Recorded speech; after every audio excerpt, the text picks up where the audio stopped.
So again, welcome to the presentation about the Mondore family, a family story in black and white. We begin with a phrase that I heard on a Netflix series, 5 Came Back, about modern day cinematographers who talk about 5 filmmakers in the industry during World War II. One of them was an Englishman who said when he partied in the 60s and the 70s, they never realized what they owed to the generation of their parents. And he said, what we owe the past. Because without our grandparents, their parents and grandparents and our ancestors, none of us would be here. The world would not be the wonderful place, for the most part, as it is. And we begin with the military headstone of Gerald Mondore, PFC, 47th Infantry, 9th Division. He was born in 1925. He was age 19 when he was killed in action in Europe. So we will begin. So, Gerald Mondore. Down in the lower left is a New York State census from 1925. You can see that there are 2 Mondore families living, along with the Van Dyke family, living over in this area.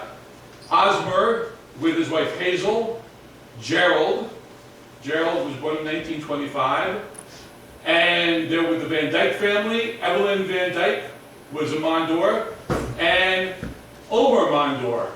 Now, for a while, you think maybe Osmer and Omer were brothers. Not of this generation, they were cousins, but their father's generation, of both sets of fathers, they had brothers, Osmer and Omer.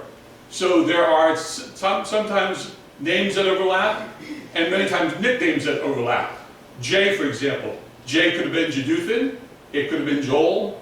Jeduthan was also known as Duke, and Dute, and Newton. So following the names are sometimes quite tricky.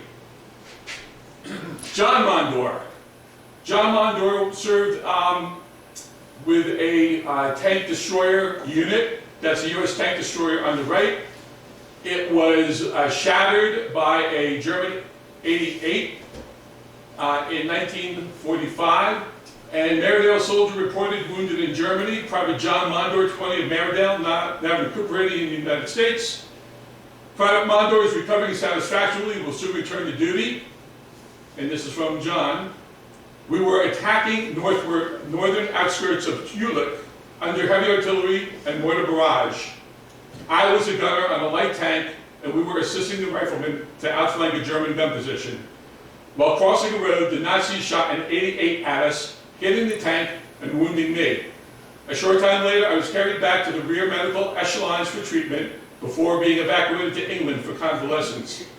This was his medical report. Eyeball. Hemorrhage, again, eyeball damage. Third diagnosis, the retina of the eyeball, detachment of the retina.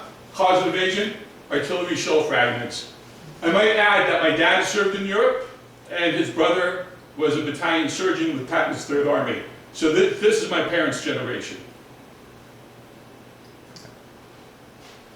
Howard Mondore. That's Howard at age 17 when he enlisted. He was 17 when he enlisted in 1944. In 1945, the ship he was on, the USS Goodhue, on the left and on the right, that's a painting of the Goodhue being attacked by kamikazes off of Okinawa.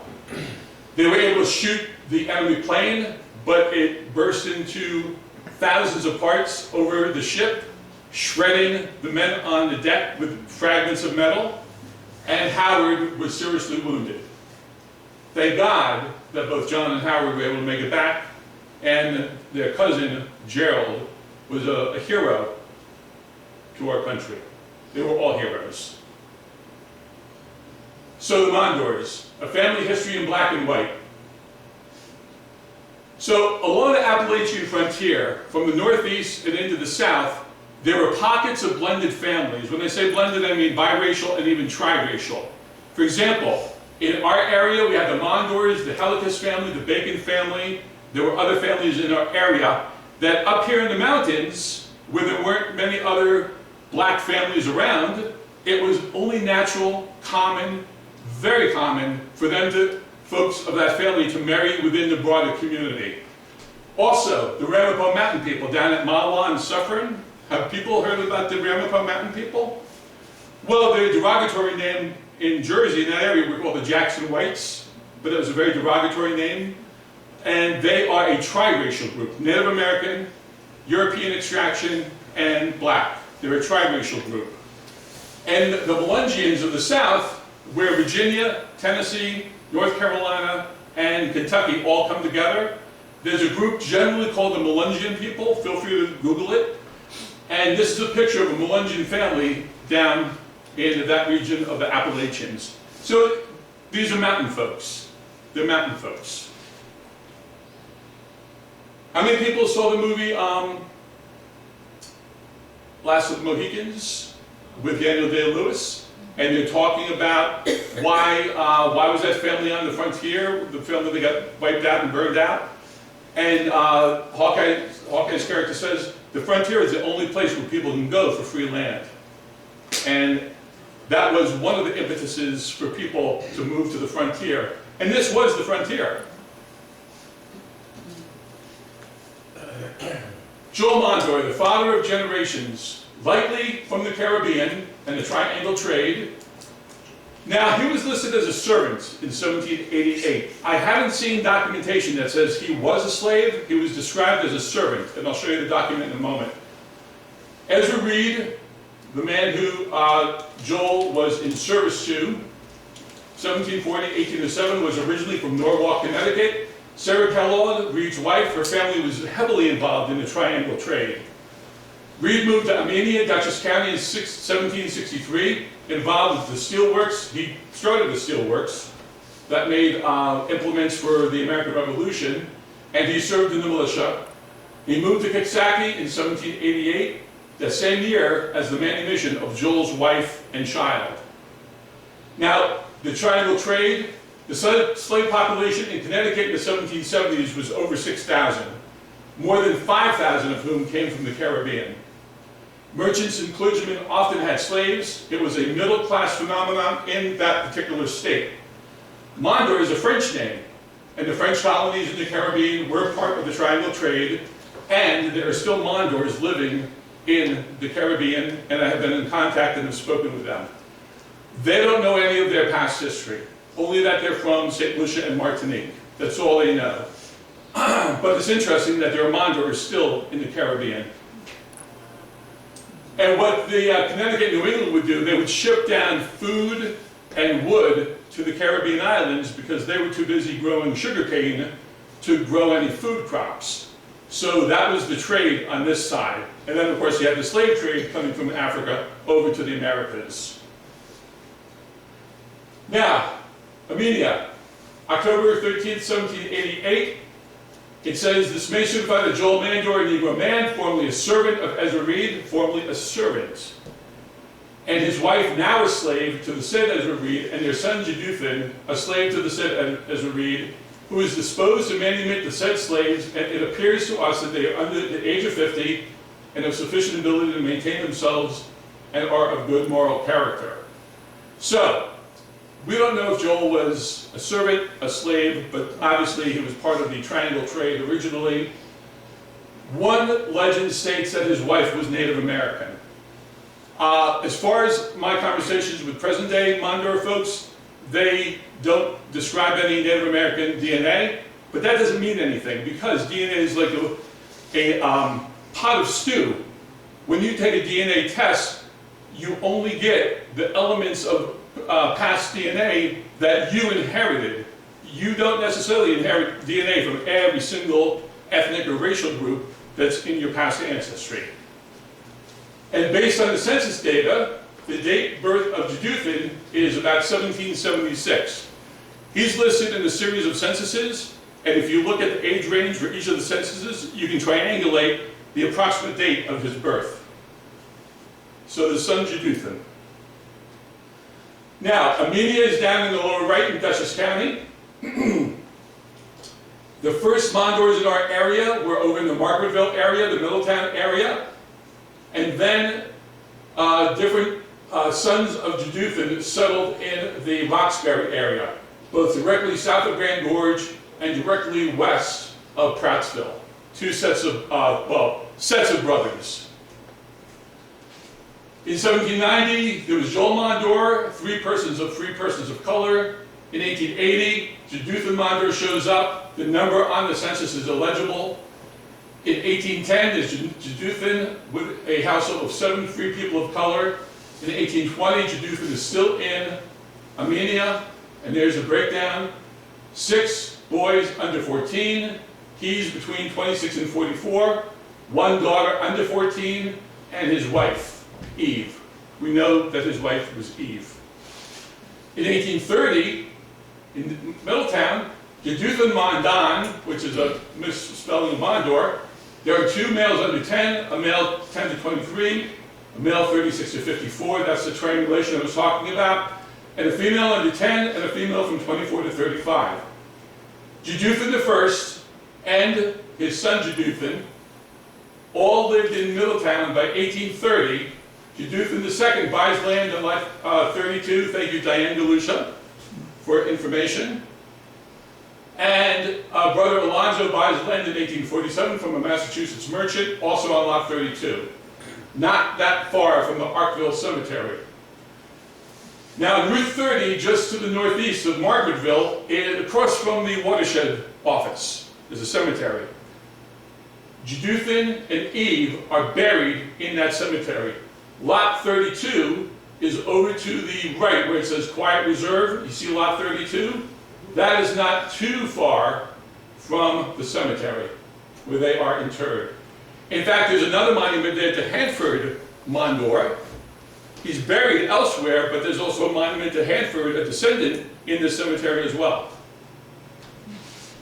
So, children of Jeduthan and Eve, this is where we start getting into the weeds, but I'll try to be as brief as possible. So you have Jeduthan, Henry, Joel, Harriet, Alonzo, Charles, and Ransom. So 6 sons and 1 daughter. One of the sons shows up in records once and then disappears. That's Henry. So lot 8, just south of Mooresville, which is now known as Prattsville, it's bought by Charles and Jeduthan Mondore. It's mortgaged by them in 1847. Joel Mondore is at the site of David Merwin by 1840, marked at the star. That's Fanny Brook Road. That's Negro Hill.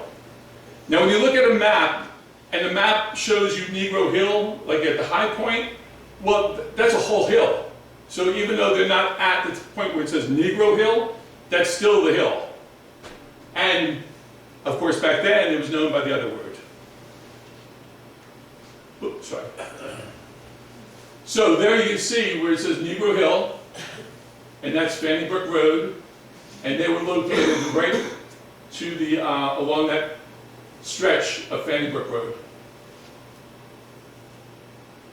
So Jeduthan was known as Duke, Dute, and Newton.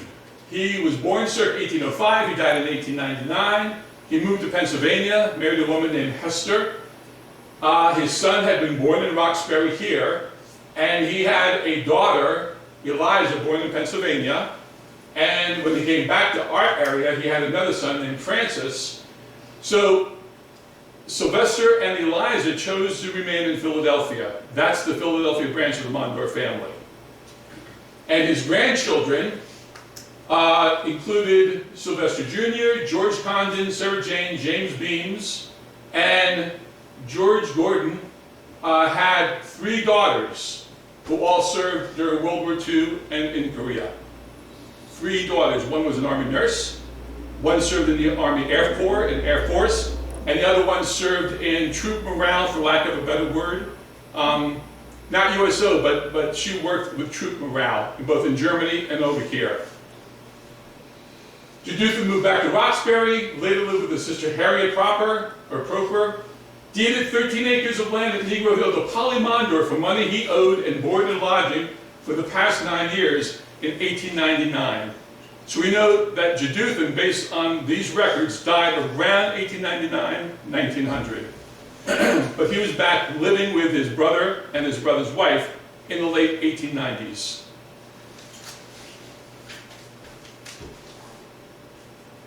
So Henry, born circa 1807, based on birth chronology. We have no further information.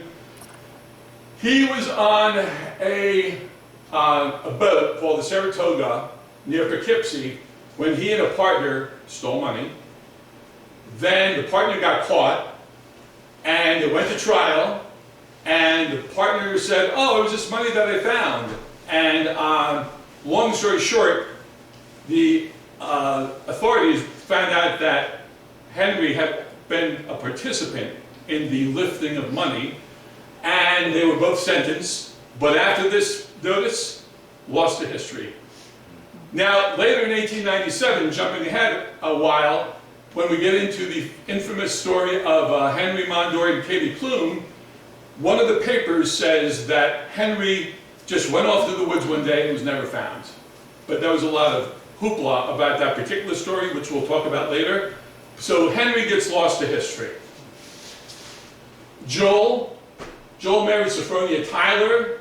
He was born in 1809, 1888. Many Mondores are buried over at, is it Fair Lawn in Prattsville? Yeah. Fair Lawn. Sometimes I want to say Fairview. At Fair Lawn, many Mondores are buried there.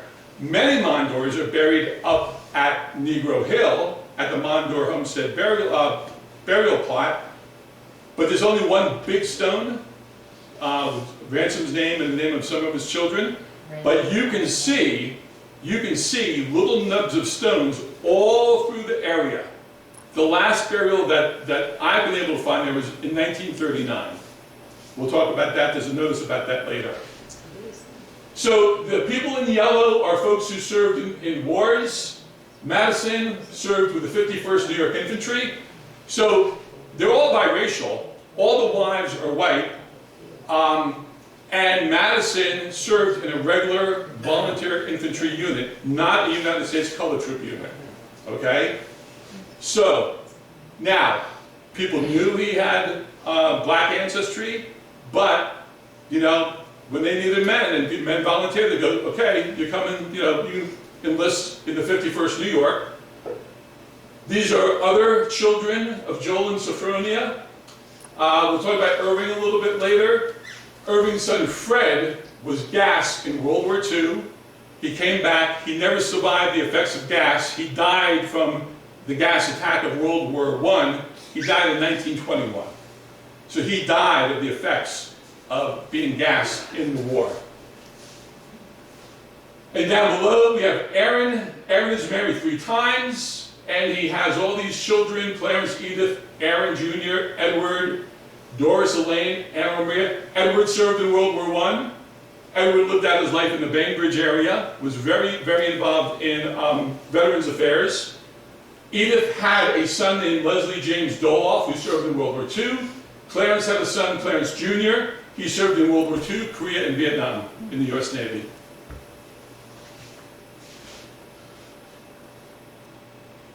Joel, another child of Jeduthun, the first Jeduthun, the son of Joel, the progenitor. Joel operated a tourist cottage here in Stamford. In the early census records, he's identified as black or Negro, but by the late 1800s and into the 1900s, he's white. So there's this amorphous transition. People knew that they were a blended family, but when it came to the paperwork, it depended on the mood of whoever was filling out the census forms. Okay? It came down to that. So he operated a home on West Main Street, still standing. You'll see that in a moment.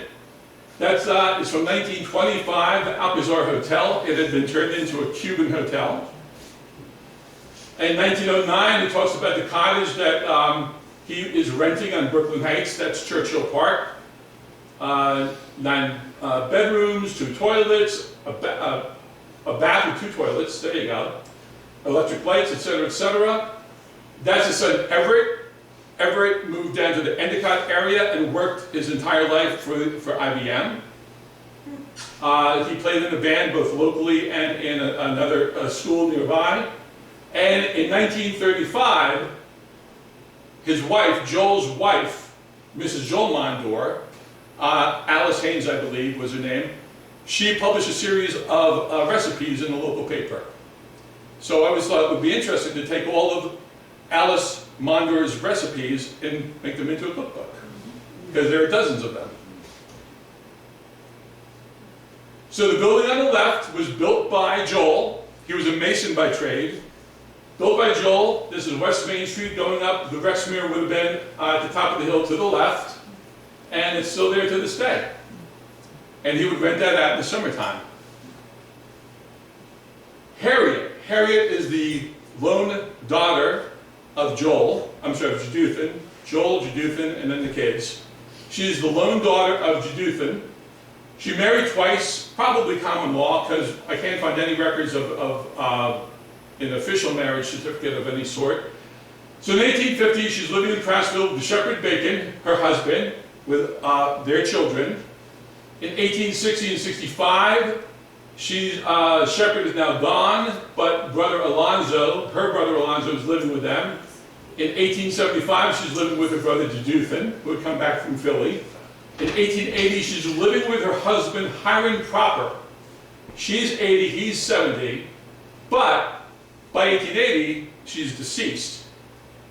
This is not the first instance where I've seen a census record have a person's name, but that person was shortly within that time period deceased. Because in 1879, her son, Leander Bacon, files the necessary probate information for her estate.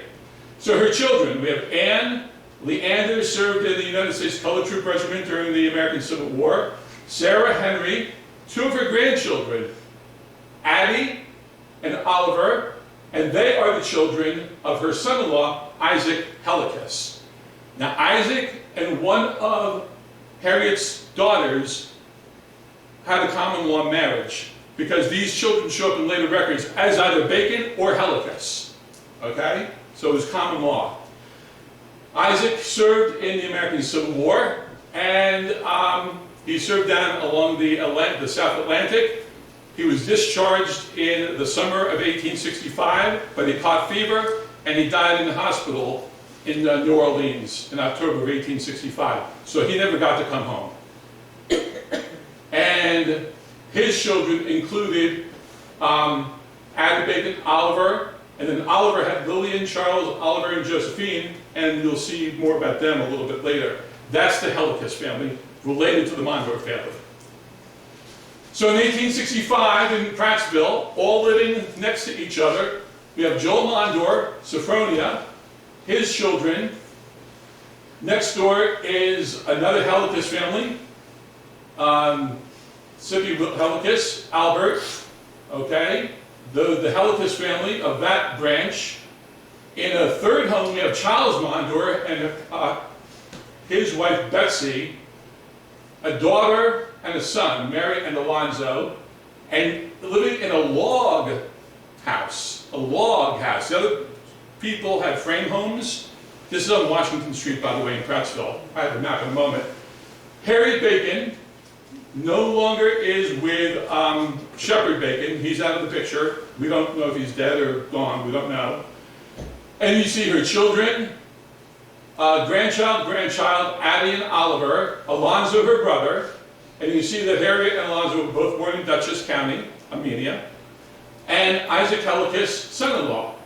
And you see he's in the Army, as are Charles Mondore is in the Army, and he also had other sons in the Army, which we'll learn about in just a moment. So here's Prattsville in 1867. All right, there's the main street in Prattsville. I think, Melissa, you know a little bit about Prattsville. And there's Washington Street, and as you go out Washington, there's Joel Mondore up there. The house is no longer there, but there's a very dilapidated home that is pretty much on the site where his house was. Across the street, across the creek, was the site of Charles Mondore. That building got washed out by the flooding of this creek in the late 1800s, and there's a newspaper article to that effect. Okay? So all in that area up there were the Helicuses and the Mondores and the Bacons, all interrelated. Alonzo, another child of Jeduthun. He married Anna Proper, I'll say Proper, in 1855. I'm sorry, she was born in 1855 to 1905. You can see the age difference. Okay, there's a 40-year age difference. And there's a funny, amusing article coming up. So he's listed twice in the census, both at Roxbury with his brothers and again in Prattsville. He's living next to Hiram and Harry Proper, his sister, in Prattsville. In 1875, it includes Addie and Oliver Bacon, the children of Isaac Helicus. And he lives next door to his brother and sister. In 1885, he received a pension for his Civil War service. And he owned the house on Negro Hill that was called the Kidnapper's House. And we'll learn more about that in a few minutes. Now, this is pretty amusing. Please take it in the time period that it was written. Amalgamation of races, Prattsville, the field of operations. Some of our readers may know that near Prattsville and Roxbury Town, for many years have lived several families of Negroes by the name of Mondore. 3 brothers, each living with white women. Some said they were married, others not. However, large families grew up around them, and some of the children are nearly white, while others are very dark, black. It is said that the mothers are fair-looking, intelligent women. One of the Mondores, Alonzo, we believe is something of a preacher, and lays claim to considerable respectability. He goes to different sections preaching what he considers the everlasting gospel. Now, of course, they have to use, Southern slang like Mark Twain did in his books. Okay, so, continuing with Alonzo, living in Prattsville in the town is a white man by the name of Hiram Proper, living with a Negro woman, Harriet, who says the only thing she ever did in her life that she is ashamed of is that she married Proper. This Negro is Proper's second wife, Proper's first wife having been a white woman, by whom he had several children, one of them being a daughter about 14 years of age. She was 17. This Reverend Mondore has, during the past year, made his home at Proper's more or less of the time. He has made himself familiar with this child daughter of Proper, and the result was the girl became the mother of a buxom Negro child. We understand Mondore claims the paternity and seems not at all abashed about the result of this amalgamation of races. So, Who was 17?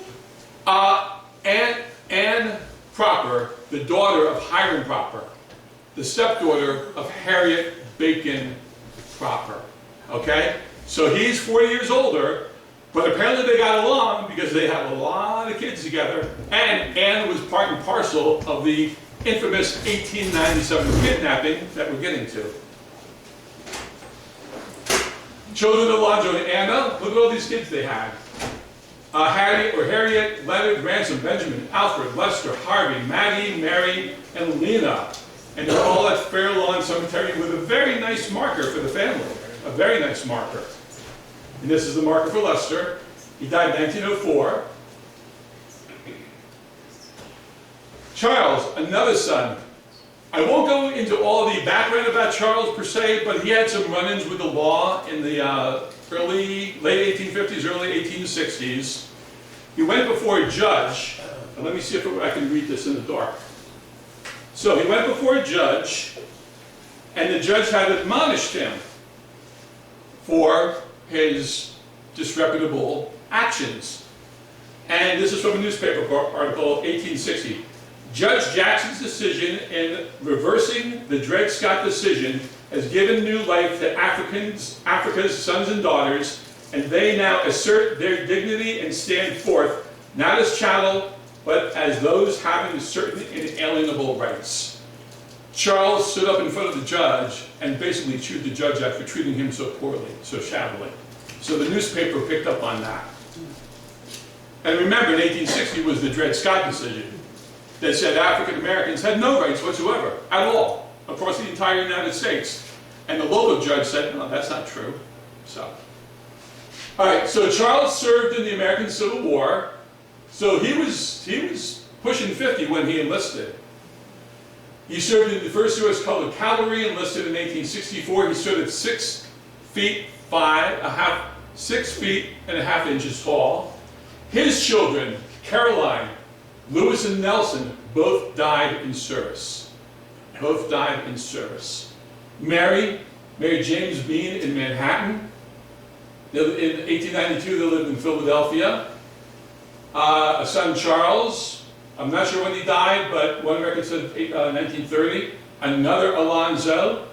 So to the right is Louis Mondore's, one of his military record cards. Louis Mondore, he was 22, he was 5'8", colored, gray eyes, black hair, lived in Roxbury. Well, he was born in Roxbury, he was a laborer. He enlisted in September 1863, I guess. And down here is Nelson Mondore. Every town clerk across New York had Civil War Register records. And Nelson Mondore resided in Prattsville, and he was born in 1844, and he was in the 20th United States Color Troops, Company K, and that was the same unit that Isaac Hellikus was in. Both men died. They were both in the same company, both men died. Okay. Okay, so that's Charles. Now the last of Jeduthun and Eve's children, Ransom. He and his wife, Polly Merwin Mondore, the homestead farm, the Monster Homestead Farm, was primarily owned and occupied by this couple and their children. This is a photograph, colorized photograph of Ransom. Now, I don't know, I see high cheekbones. Does that indicate Native Americans' ancestry? I don't know. But this is a photograph of Ransom Mondore. So, he had James in 1848. Again in 1860, some of you may have seen this on Facebook. In 1860, there was an article in the area of Prattsville that James had what we would call a juice joint, a dance house, a place of entertainment up on Negro Hill. And there was a suspected outbreak of smallpox. So the local health officer kept everybody quarantined, and everybody was white. People from Prattsville going up the hill for a good time. And they were quarantined for many, many days until they realized it was not smallpox. But the article calls the place that it was Jim's house of entertainment. I'm jumping to the conclusion that it was probably this Jim who lived up there. So, you had Isaac, Edward, Elizabeth Ann, Harriet, Rosetta, Jeduthun, another Jeduthun, also called Jay and Duke, and he married Hattie Fredenberg, and also Letty Mattice, sometimes Lottie Mattice. One of his sons, Edward, was wounded in World War I. That's the guy who lived in Bainbridge. And he also had sons, James, Osmer, and a daughter, Evelyn. She married into the Albert Van Dyke family. They all lived on Ferris Hill. They all lived on Ferris Hill. Big, big farm operations up there. Arthur, no information, past 1870, married. Mary, I really like this, married 1865. She married an Austrian immigrant, okay? He's a biracial woman marrying an Austrian immigrant. So when I think about the blending of America, how we all come from different backgrounds and different experiences, this family epitomizes that story. So she marries an Austrian immigrant, and in 1892, she has her nephew, Sylvester Mondore, who's visiting from Philadelphia. So there's a lot of cross-interaction amongst all the family branches, New York City, along the Hudson, like Catskill, Philadelphia, etc. So they're all interacting with one another. Henry. This is the Henry of the infamous story, by the way. Henry, born about 1867, died in 1947, married Catherine Clume, 1880-1931. Madison, also known as Matt, married Anna Mae Sewells. Omer and Osmer, okay? So this is the first set of Omer and Osmer, not to be confused with the next generation, Osmer and Osmer. Very confusing. Okay. So this is the family burial ground up on Negro Hill. Ransom Mondore, Polly, his wife. This is a list of primarily his daughters on the opposite face. creating the legend of the Mondores. How are we doing on time, Rob? Good, you too. Okay. Just wait one moment. We're good. Okay, so now we have had, since at least the beginning, the early 1800s, Mondore men marrying within the broader community. No ifs, ands, or buts, nobody complained about it, nobody thought twice about it, at least that's reflected in the articles and the primary source documents. But in 1897, 30-year-old Henry elopes with 16-year-old Katie. Now that's an issue. That's an issue. Katie had told Henry she was 18, but telling somebody you're 18 and being 18 are two totally different things.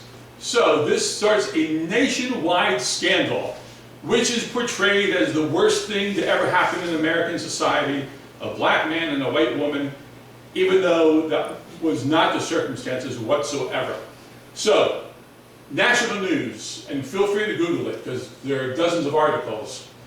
So, not all Negroes in this part of the Catskills are named Mondore. That, however, is the name of many who have long been acknowledged leaders of the various Negro settlements who are at this region. Okay? So this is from November 1897 from Poughkeepsie. And this is the abductor's home, which was described as Alonzo's house in the articles. That's Katie. That's Henry. Henry and Katie. They were in love with each other. But she being underage caused a big issue. So there was a whole big hoopla. I'm not going to read all these various articles, but this is from 1897. Arrested at last, Henry Mondore and brother of Negro abductors, abductors of Miss Clum. Protection is promised. So they go up to Alonzo's house. The sheriff goes to Alonzo's house. He says, "We're not going to arrest anybody. We just need you to come with us." And that's what they did. Okay. Then they had a grand jury meeting in Grand Gorge. 500 people showed up for the spectacle. Okay. And Katie gave her story. Katie was under a lot of pressure for having made this, being the in the spotlight of all the shame, So she made up a story that she was drugged. She went from house to house to house to house to house of the various Mondore family men. That Anne Proper Mondore, the wife of Alonzo, had given her some sort of Mickey Finn, although they didn't use that word, but had given her a drug and she was sleepy. She and Henry got married by a justice of the peace in Haverstraw, and then they went down to Teaneck, New Jersey, where other members of the extended Mondore family lived, and that's where the local sheriff and Katie's father caught up with them. They brought Katie back, and Henry went out on the lam. He and his brother and Anna all went out on the lam, hiding in the hills. But when the hoopla settled down, they came in.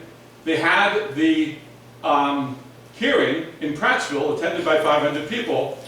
This is what Anna says. Anna May Mondore, Anna Proper, the wife of Alonzo. This is what she says. The only evidence offered by the defense was a lengthy statement by Anna May Mondore, the white woman whose maiden name should be Proper, not Patchen, before she married the Negro. She is 21 years of age. Her story is that Kate came to her house one night, remained about a late hour. At 2 a.m., Mr. Clum came after her and ordered her home. She asked to stay as the boys, the Mondore brothers, had just got home. Clum made her go home. Afterward, Kate said her father had kicked her on the way home. Later, she came to see Henry, and witnesses heard Henry ask if she was 18. Kate said she was. He asked her if she would marry him, and she said yes. The night she left home, Kate said she wanted to see Henry and wanted to see him that night. They went in the pantry and talked. Witness was called in, and they told her that Kate wanted Henry to go and get married. Kate said she thought more of Henry than any of her folks. She was afraid of her father and said he abused her. She was afraid to have her father see her at their house and sneaked home when he was not watching, sneaked out when he was not watching when she was there. So, men who stood up for Henry included H.B. Montgomery, Osmer Mondore, and Jeduthan Mondore. Now, H.B. Montgomery is a whole other story. I'll just mention it very briefly. In about 1901, some of the Mondore men worked as farm laborers on Montgomery's farm. Was it in the Hobart area? Does anybody know the story? The Montgomery murder? Okay. Here in this area, Montgomery shot and killed his wife. In the house at the time were several of the Mondore men, and they were called as witnesses. So these guys couldn't stay out of the paper. Now, in 1898, what will be done now is difficult to see. The public is familiar with the abduction late last October. Mondore is now under indictment, but the girl is now of legal age, and without doubt gives her consent to the marriage. Their former marriage was annulled in Catskill. Later, shortly thereafter, Katie and Henry got married. They got married, and they raised a very large family.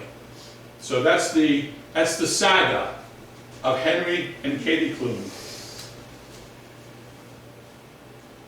Now these are the children of Henry and Katie. He had two children, Omer, 1901 to 1960, married Carrie Wispel. He had Eimer, Schuyler, John, Franklin, and Howard. Those are the two gentlemen in yellow who I talked about earlier, serving in World War II. Florence married Fred Parliament. They had Charles, Richard, George, Joan, Fred Jr., and I'm in contact with one of the descendants of Fred Jr. She now lives down near the Bennington, Endicott area. And what I thought were brothers, the second son of Osmer and Omer, because they were both were born in August of 1801. I thought, oh, they were twins. No, they were cousins. They happened to be born the same month, the same year. But in 1930 in Jefferson, everybody's living together in one household, okay? See on the left line 101, the next one is scratched out, and further down goes to 102. All these folks were living in one household. So you have Osmer Mondore, and you have Omer Mondore.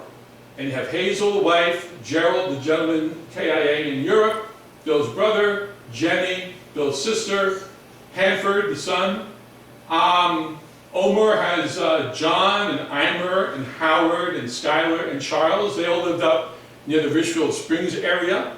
And some of the family members are still up in that Cooperstown general area.